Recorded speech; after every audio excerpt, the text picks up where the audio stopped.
प्रिय विद्यार्थियों, class 9th, आज हम समझेंगे हमारी 9th की साइंस का अध्याय 9 बल तथा गति के नियम, force and laws of motion. मेरा नाम है पवन द्विवेदी। आज हम इस चैप्टर के कुछ कॉन्सेप्ट के बारे में चर्चा करेंगे। चलिए शुरू करते हैं। सबसे पहले देखते हैं कि इस चैप्टर में हम आज क्या समझने वाले हैं। तो आज हम अध्ययन करेंगे संतुलित और असंतुलित बल। पहले फोर्स के बारे में समझेंगे और फिर संतुलित और असंतुलित बल। न्यूटन का गति का प्रथम नियम, इसको समझेंगे। 9.2 में है ये। 9.3 में है जड़त्व और द्रव्यमान। फिर गति का दूसरा नियम और आखिरी में सबसे इम्पॉर्टेंट, गति के दूसरे नियम से बल के एक सूत्र की स्थापना होती है, F बराबर ma, बल बराबर द्रव्यमान गुणित त्वरण। वही द्वितीय नियम की गणितीय व्याख्या है, उसको हम आज समझेंगे। तो देखिए, फोर्स किसी चीज़ को जब हम खिसकाना चाहते हैं, उसकी स्थिति से हटाना चाहते हैं, तो हमें बल लगाना पड़ता है। तो या तो हम खींचें वस्तु को या उसको धक्का लगाएं। तो सिंपली, बिल्कुल साधारण रूप से बल को हम कह सकते हैं ये या तो धक्का है या खिंचाव है। पुश करना है या किसी चीज़ को पुल करना है, खींचना है। तो हम जानते हैं कि एक स्थिर वस्तु को गति देने के लिए या गतिशील वस्तु को रोकने के लिए हमें कुछ प्रयास करना पड़ता है। कोई चीज़ को हटाना है, टेबल पर से आपको एक बुक को हटाना है, तो आपको क्या करना पड़ेगा? कुछ प्रयास करना पड़ेगा, उस पर बल लगाना पड़ेगा। एक बॉल को आपने किक करते हैं आप, तो वो दूर चली जाती है। तो आपने जो किक किया, जो प्रयास किया, वही क्या है? क्रिया। उसी को हम बल कहते हैं। वस्तु को खींचना, धकेलना या ठोकर लगाना, ये सारी क्रियाएं क्या कहलाती हैं? बल कहलाती हैं। जैसे हॉकी की स्टिक, हॉकी जब हम खेलते हैं तो स्टिक से गेंद को हम आगे धकेलते हैं, तो हम बल लगा रहे हैं। बल लगाने से, जैसे कोई गोलाकार गेंद है, एक बॉल है आपके हाथ में, रबर की बॉल है, आप इस डायग्राम में देख रहे हैं, यदि आप इसको दबाएंगे तो इसका आकार बदल जाएगा। गोल जो गेंद है वो अंडाकार हो जाएगी। इसी तरह से स्टिक से ये लड़की खेल रही है, ये स्टिक से बल लगा रही है, तो जिससे बॉल इधर उधर हो रही है, यानी हम बल का प्रयोग कर रहे हैं। तो बल का मतलब खींचना, धकेलना या ठोकर लगाने की क्रिया ही क्या कहलाती है? बल कहलाती है। न्यूटन ने इसके बारे में हमें 3 नियम दिए हैं। तो हम सबसे पहले बल के बारे में समझ लें। तो बल की यह परिभाषा आप अपनी कॉपी में नोट करें। बल वह धक्का या खिंचाव है जो किसी वस्तु को विराम से गति अवस्था में या गति अवस्था से विराम अवस्था में और वस्तु के आकार या आकृति में परिवर्तन कर देता है या करने का प्रयास करता है। देखिए, जरूरी नहीं है कि वस्तु की आकार में या आकृति में परिवर्तन हो जाए। जैसे कार की बॉल है, उस पर आप बल लगाएंगे तो उसका आकार नहीं बदलेगा, लेकिन आपने बल लगाया। दीवार को आप धक्का मारेंगे, दीवार टस से मस नहीं होगी, लेकिन आपने बल का प्रयोग किया। तो बल वो धक्का है या खिंचाव है जो वस्तु को रुकी हुई है, विराम अवस्था में है तो उसको गति अवस्था में ला देता है, और यदि वो गति अवस्था में है तो उसको रोक देता है, विराम अवस्था में ला, आकार में परिवर्तन कर देता है, या ये सारी चीज़ें करने का प्रयास करता है। ये एग्जैक्ट डेफिनेशन है फोर्स की। तो फोर्स इज अ पुश और पुल।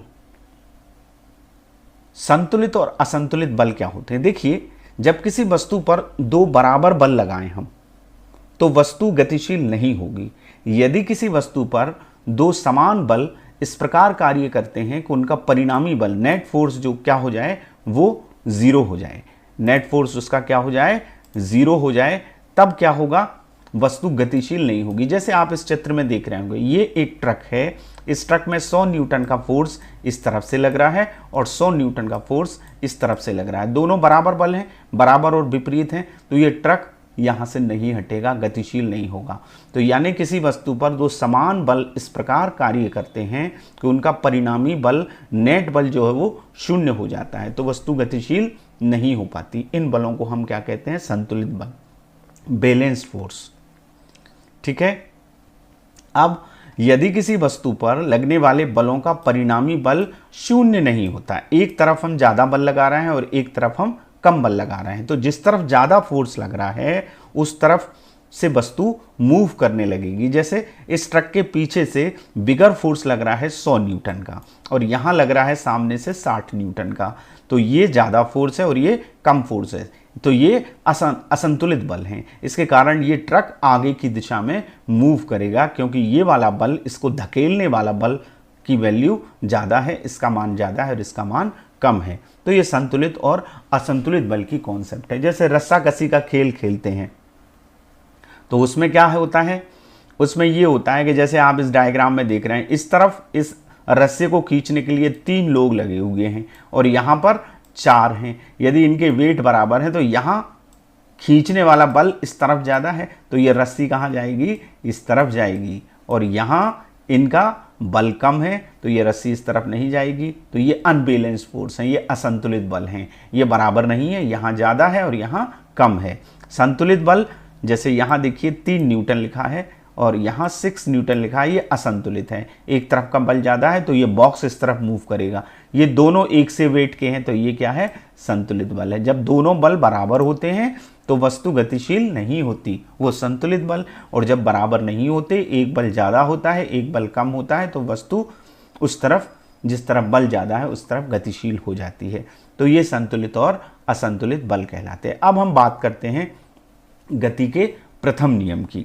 तो गति के प्रथम नियम की जब हम बात करेंगे तो हम न्यूटन की बात करेंगे।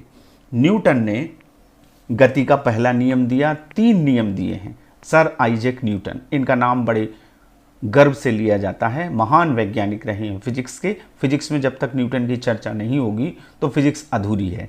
तो न्यूटन ने इस संबंध में 3 नियम दिए हैं। उनमें से पहला नियम क्या है, इसको आप समझ लीजिए और अपनी कॉपी में भी नोट करिएगा। प्रत्येक वस्तु अपनी स्थिर अवस्था या सरल रेखा में गति की अवस्था में बनी रहती है जब तक कि उस पर कोई बाहरी बल कार्यरत ना हो।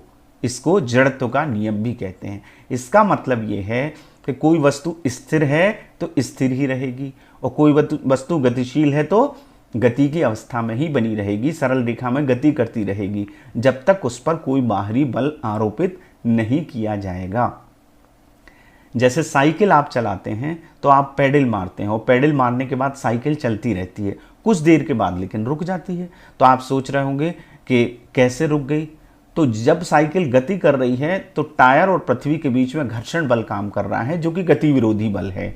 वो बल उस गति का विरोध करता है और इसको रोक देता है। यानी किसी गतिशील वस्तु को रोकने के लिए कोई एक्सटर्नल फोर्स होगा और कोई स्थिर वस्तु को गतिशील बनाने के लिए भी एक एक्सटर्नल फोर्स की अतिरिक्त बाह्य बल की ज़रूरत होगी। आपको आपकी टेबल से डस्टर को उठाना है तो आप डस्टर को गतिशील करना है यानी उठाना है, तो आपको क्या करना पड़ेगा, आपको बल लगाना पड़ेगा। तो जब हम अवस्था में परिवर्तन करते हैं वस्तु की, गति या विराम की अवस्था में, तो वो बाहरी बल का कार्य करना ज़रूरी है। जब तक बाह्य बल कार्य नहीं करेगा तब तक वस्तु उसकी उसी अवस्था में रहेगी जिस अवस्था में वो है, चाहे वो गति की अवस्था हो चाहे वो विराम की अवस्था हो। इसको जड़त्व का नियम भी कहते हैं।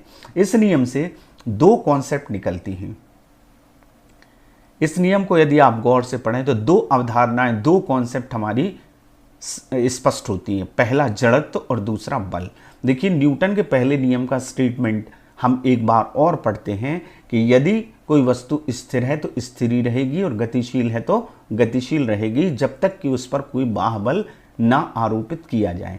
तो इसका आधा हिस्सा हमें ये बता रहा है कि वस्तुओं का एक प्रकृति होती है, एक नेचर होता है कि वो अपनी अवस्था में परिवर्तन का विरोध करती हैं। इस गुण को क्या कहते हैं, जड़त्व कहते हैं, इनर्शिया कहते हैं। और बल वो कारक है, वो फैक्टर है जो उनकी इस स्थिति में परिवर्तन ला देता है या लाने का प्रयास करता है। तो हम दोनों को समझेंगे। कोई भी वस्तु केवल तब तक विराम या गति की अवस्था में रहेगी जब तक उस पर कोई असंतुलित बल नहीं लगा है। अब हम एक क्रियाकलाप से जड़त्व को और गति के नियम को समझने का प्रयास करेंगे। आपकी बुक में भी है और आप इसे करके देखिएगा। कैसे करना है, कांच का ये खाली ग्लास आपको डायग्राम में दिख रहा होगा, इसके ऊपर एक ताश का पत्ता रखिएगा और अब पत्ते के ऊपर एक सिक्का रख दीजिएगा। पत्ते को उंगलियों से तीव्र से झटका दें, इस तरह से तीव्र झटका दीजिएगा आप पत्ते को। तो क्या होगा, आप देखेंगे कि पत्ता आगे खिसक जाएगा और सिक्का अपने जड़त्व के कारण नीचे गिर जाएगा। ऐसा इसलिए होता है क्योंकि पत्ते के हटने के बाद सिक्का अपनी विराम अवस्था को बनाए रखना चाहता है। जैसा कि मैंने कहा, वस्तुओं की प्रकृति होती है कि वो अपनी अवस्था में परिवर्तन का विरोध करती हैं। जब आपने उंगली से तेजी से तीव्र झटका देके इस कार्ड को हटाया तो सिक्का जो है वो विराम अवस्था में था, पत्ता जो है वो गति की अवस्था में आ गया। सिक्का विराम के जड़त्व के कारण अपनी उसी अवस्था में रहना चाहता है, इसलिए वो ग्लास के अंदर गिर जाता है। इसका कारण जड़त्व है। अब जड़त्व और द्रव्यमान पे बात करें तो जड़त्व का मतलब आपको समझ में आ गया। प्रत्येक वस्तु अपनी गति की अवस्था या विराम की अवस्था में परिवर्तन का विरोध करती है। वस्तुओं के इस गुण को क्या कहते हैं? जड़त्व कहते हैं। इसे भी अपनी कॉपी में नोट करिए। अर्थात वस्तु अपनी मूल अवस्था को बनाए रखना चाहती है, चाहे वो गति की अवस्था हो और चाहे वो विराम की अवस्था हो, वो अपनी मूल अवस्था में रहना चाहती है।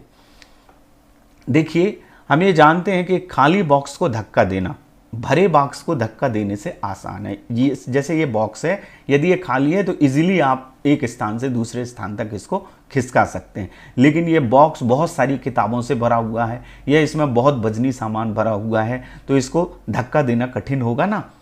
तो जैसे इसी तरह से यदि हम फुटबॉल को किक करें तो वो दूर तक चली जाएगी, लेकिन आप बड़े पत्थर को आप किक करेंगे तो आपके पैर में लग जाएगा, लेकिन वो पत्थर दूर नहीं जाता। इस फुटबॉल को आप खेलते हैं, फुटबॉल, इसको किक करेंगे बहुत दूर तक चली जाएगी।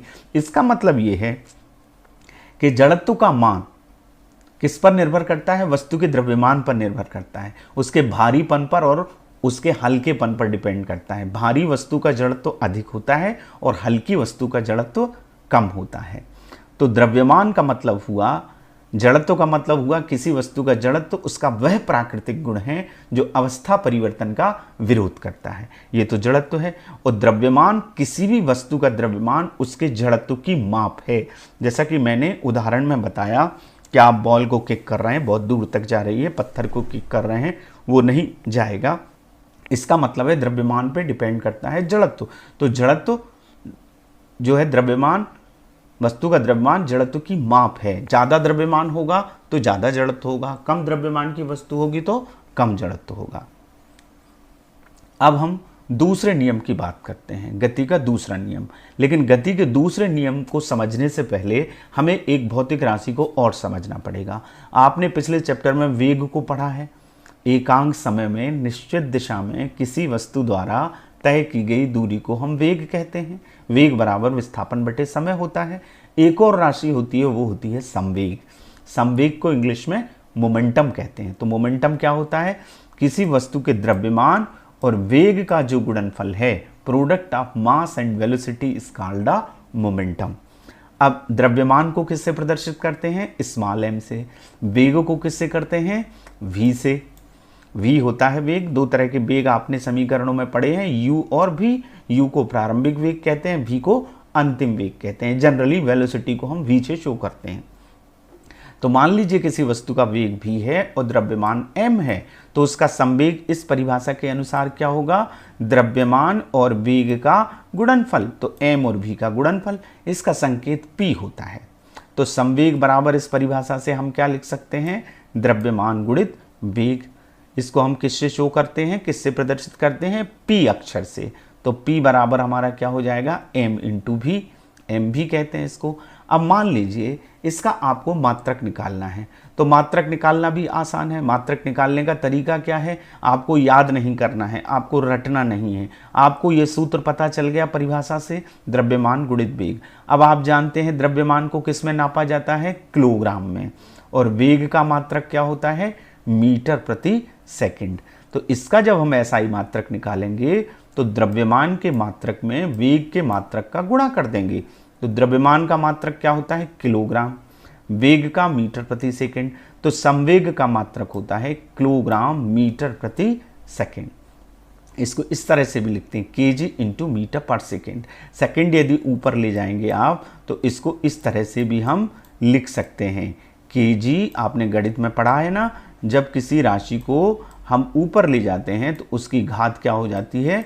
ऋणात्मक हो जाती है। आपको कई बुक्स में ऐसा लिखा मिलेगा, kg m s के ऊपर ऋण 1। तो s के ऊपर ऋण 1, s को हम ऊपर ले गए तो घात क्या हो गई, -1 हो गई। ये हमारे दूसरे नियम के पहले हमें ज़रूरी थी इस कॉन्सेप्ट को पढ़ना। अब हम न्यूटन के दूसरे नियम की बात करते हैं। दूसरा नियम ये कहता है, इसके स्टेटमेंट को आप नोट कर लें, किसी वस्तु के संवेग में परिवर्तन की दर उस पर लगने वाले बाह्य बल के अनुक्रमानुपाती होती है तथा यह परिवर्तन बल की दिशा में होता है। अब इसको हम समझेंगे। देखिए, संवेग में परिवर्तन, किसी भी चीज़ में परिवर्तन आपको निकालना है। जैसे मान लीजिए कोई वस्तु 20 मीटर प्रति सेकंड के वेग से चलना शुरू करती है और 5 सेकंड के बाद उसका वेग 25 मीटर प्रति सेकंड हो जाता है, तो आपसे पूछा जाए कि वेग में परिवर्तन क्या हुआ, तो आपका जवाब आ जाएगा 5 मीटर प्रति सेकंड। लेकिन आप इस प्रोसेस में आपने किया क्या, 25 में से 20 को घटाया, यानी अंतिम वेग में से प्रारंभिक वेग को घटाया। इसी तरह से किसी भी चीज़ का परिवर्तन निकालने के लिए हमें अंतिम उसका मान मालूम होना चाहिए और प्रारंभिक, अंतिम में से हम प्रारंभिक को घटा देते हैं तो परिवर्तन आ जाता है। अब दूसरा शब्द ये होता है दर। दर का मतलब होता है बटे समय, रेट का मतलब होता है अपॉन टाइम। जैसे त्वरण आपने पिछले चैप्टर में पढ़ा है, वेग परिवर्तन की दर को त्वरण कहते हैं। तो आपके शिक्षक ने, आपकी शिक्षिका ने आपको बताया होगा कि वेग में परिवर्तन ऊपर आएगा v माइनस यू और दर का मतलब होगा बटे समय, तो v minus U upon T. इसी से पहला समीकरण निकला था गति का। तो वेग में परिवर्तन v minus U upon T, तो दर का मतलब आपको समझ में आया, अपॉन टी, आपको नीचे टी करना है। तो संवेग में परिवर्तन की दर, तो संवेग में परिवर्तन हम निकालेंगे, दर के लिए टी का भाग देंगे, उस पर लगने वाले बाह्य बल, मान लीजिए कैपिटल F बल है, उसके अनुक्रमानुपाती होती है। समानुपाती का निशान लगता है ऐसे।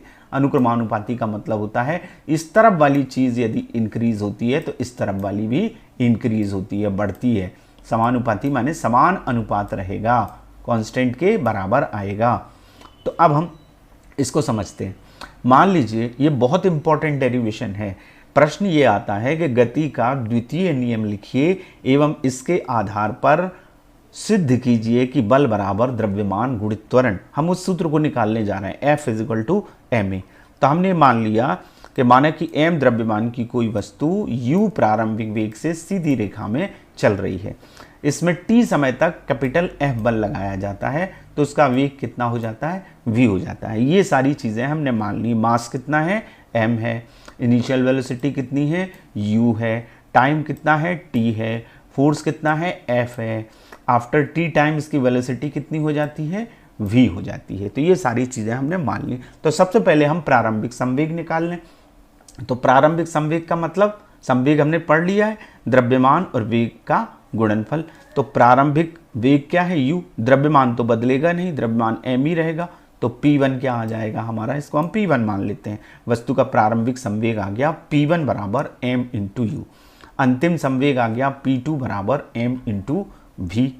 अब संवेग में परिवर्तन, जैसा कि मैंने बताया, अंतिम में से आपको प्रारंभिक को घटाना है। तो आपने संवेग में परिवर्तन निकाला तो P2 माइनस P1, ये आएगा mv माइनस mu।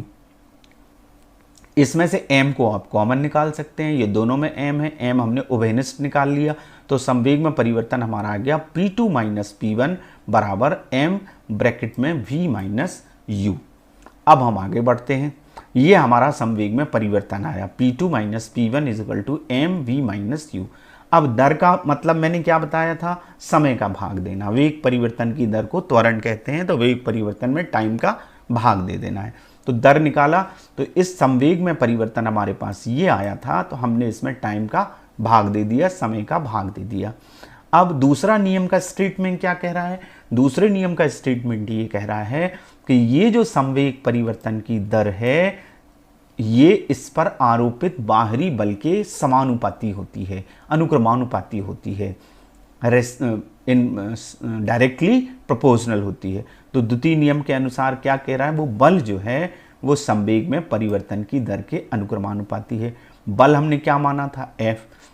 संवेग में परिवर्तन हमारा क्या आया, ये m ब्रैकेट में v minus U upon T, हमने ये रख दिया। अब आपको पता है समानुपाती को बराबर में बदलने के लिए हम क्या करते हैं, कांस्टेंट यूज़ करते हैं, हम आगे करेंगे। लेकिन आप यहाँ देख रहे होंगे कि यहाँ जो है ये v minus U upon T आया। अब हमने इस समानुपाती को बराबर में बदल दिया, तो बराबर में बदलने के लिए एक नियतांक का उपयोग होता है, यहाँ पर हम k लगा देते हैं। वो नियतांक क्या होता है, k होता है। तो k m v minus U upon T आ गया। इसको हमने क्या दे दिया, समीकरण 1 दे दिया। अब अभी मैंने बताया था त्वरण आपने पढ़ा है। त्वरण क्या होता है, किसी वस्तु के वेग में, समय के साथ वेग में परिवर्तन की दर को उसका क्या कहते हैं, त्वरण कहते हैं। तो वेग में परिवर्तन v minus U upon T. तो ये जो आपको यहाँ दिख रहा है v minus U upon T, ये क्या है, a है। ये हमारा समीकरण 2 हो गया। समीकरण 2 से इस v minus U upon T की जगह हम क्या लिख सकते हैं, a लिख सकते हैं। तो हमारा ये आ जाएगा f इजिकल टू के एम ए। इस पूरे की जगह हमने क्या लिख दिया, a लिख दिया। तो f बराबर के एम ए आएगा। अब k यहाँ पर क्या कहलाता है, नियतांक। जैसा कि मैंने अभी बताया, k को क्या कहते हैं, कांस्टेंट कहते हैं। यहाँ पर मात्रक इस तरह से चुने जाते हैं। द्रव्यमान का मात्रक किलोग्राम होता है, एक्सेलरेशन का, त्वरण का मात्रक मीटर प्रति सेकंड स्क्वायर होता है। यदि ये मात्रक दोनों यही हैं तो k का मान 1 आता है। यदि f का मान हम इस तरह से चुने कि k का मान क्या हो जाए, 1 हो जाए। कुल मिला के k की वैल्यू क्या रख देते हैं, 1 रख देते हैं। तो f बराबर हमारा क्या आ जाता है, ma आ जाता है। f बराबर ma। इसको हम लिख सकते हैं, f क्या है, बल है, m क्या है, द्रव्यमान है, a क्या है, त्वरण है। तो हम ये कह सकते हैं बल बराबर द्रव्यमान गुणित त्वरण। ये न्यूटन के दूसरे नियम की गणितीय व्याख्या है। तो प्रश्न परीक्षा में इस तरह का ज़रूर आता है। प्रश्न कैसा आएगा उसे सुन लीजिएगा। न्यूटन का गति का द्वितीय नियम लिखिए एवं इसके आधार पर बल द्वितीय नियम की व्याख्या कीजिए, अथवा इसके आधार पर सिद्ध कीजिए कि बल बराबर द्रव्यमान गुणित त्वरण। तो आपको ये पूरा करना पड़ेगा, दूसरा नियम लिखना पड़ेगा, और जिस तरह से हमने इस डेरिवेशन को, इस व्यंजक को, इस सूत्र को स्थापित किया है वो आपको करना पड़ेगा। प्रश्न करेंगे जो आपके अभ्यास में है। उदाहरण में तो बहुत सारे क्वेश्चन दिए हैं, आपके शिक्षक की मदद से आप उनको करिएगा। एक प्रश्न हम और करते हैं। एक ट्रक विराम अवस्था से किसी पहाड़ी से नीचे की ओर नियत त्वरण से लुढ़कना शुरू करता है। यह 20 सेकंड में 400 मीटर की दूरी तय करता है। इसका त्वरण ज्ञात करना है, और अगर इसका द्रव्यमान 7 टन है तो इस पर लगने वाले बल की गणना कीजिए। दिया हमें है 1 टन बराबर 1000 किलोग्राम। तो देखिए, विरामावस्था से जब कोई वस्तु चलती है तो उसका प्रारंभिक वेग क्या होता है, 0 होता है। प्रारंभिक वेग 0 होता है, ये हमको दिया है। दूसरी चीज़ हमको दी है कि दूरी दी है कि वो 400 मीटर की दूरी तय करता है। किसी भी सवाल को जब हम करते हैं तो हम ये देखते हैं कि हमें दिया क्या क्या है और हमें निकालना क्या क्या है, और यूनिट सबके SI यूनिट हैं या नहीं हैं। यूनिट हैं तो 1 से यूनिट हमको उनमें करना पड़ते हैं। तो दूरी हमको दी है 400 मीटर। तीसरी चीज़ दी है टाइम 20 सेकंड। ट्रक विराम अवस्था से पहाड़ी से नीचे की ओर आ रहा है नियत त्वरण से 20 सेकंड में। तो टाइम कितना दिया है, 20 सेकंड। अब यहाँ पर दिया है 1 टन की वैल्यू 1000 किलोग्राम होती है। 7 टन इसका द्रव्यमान है, तो किलोग्राम में हम इसको बदलेंगे। SI यूनिट द्रव्यमान की किलोग्राम है, तो 7 में 1000 का गुणा कर देंगे तो ये जाएगा 7000 किलोग्राम। अब हमें निकालना क्या क्या है, ये देखिए यहाँ पर। इसका त्वरण ज्ञात कीजिए और इस पर लगने वाले बल की गणना कीजिए। 2 चीज़ें हमको निकालना है। तो अभी हमने न्यूटन का दूसरा नियम पढ़ा, F इजिकल टू ma। तो F इजिकल टू बल निकालने के लिए त्वरण चाहिए, तो पहले इसमें त्वरण निकलवाया गया है, तो पहले त्वरण निकालेंगे। तो आप पिछले चैप्टर में गति के 3 समीकरण पढ़ चुके हैं। v बराबर u प्लस ए टी पहला समीकरण है। दूसरा समीकरण s बराबर u t plus half a t square. तीसरा समीकरण है v square equal to u square plus 2as।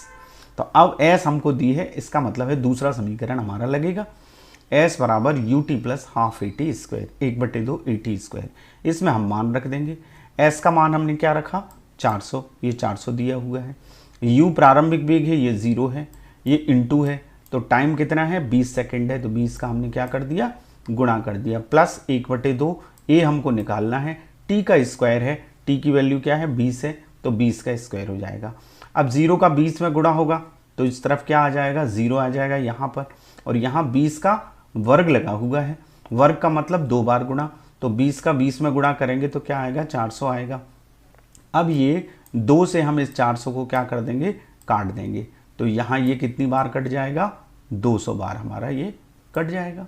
तो अब हमारे पास 200 गुणित a यानी 200a को हम इस तरफ लिख सकते हैं, तो 200a आ गया और ये 400 आ गया। अब a निकालना है तो ये 200 का पक्षांतर हो जाएगा, ये गुणा में है तो ये किस में आ जाएगा, बटे में आ जाएगा। तो a बराबर आएगा 400 बटे 200। इसका मतलब है 200 से ये 400 हमने काट दिए, तो कितने बार कट गए, 2 बार कट गए। तो हमारा आ गया 2 मीटर प्रति सेकंड स्क्वायर।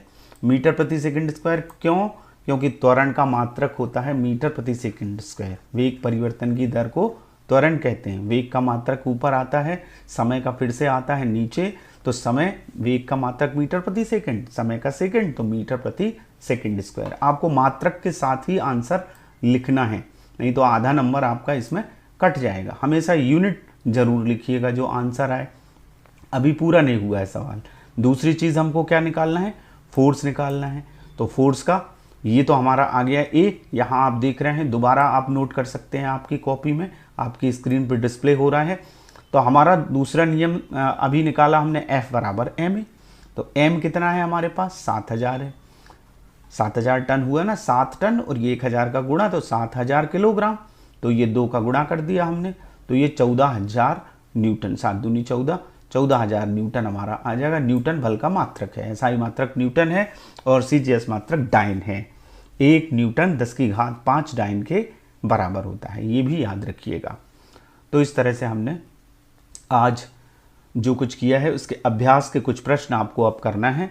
पहला प्रश्न है, बल को हमने समझ लिया है, असंतुलित बल और संतुलित बल को उदाहरण के द्वारा समझाइए।